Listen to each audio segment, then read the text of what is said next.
We started a relationship with Piedmont Tech about 10 years ago, working with the Newberry Career Center, which serves the Newberry County high schools, and we have a lot of resources with Piedmont. We like the Piedmont Tech grads.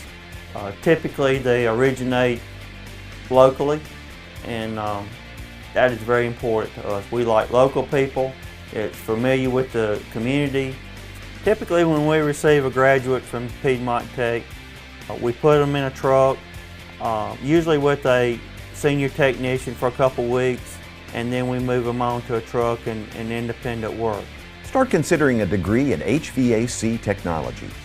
Get started today at ptc.edu. Careers start here, Piedmont Tech.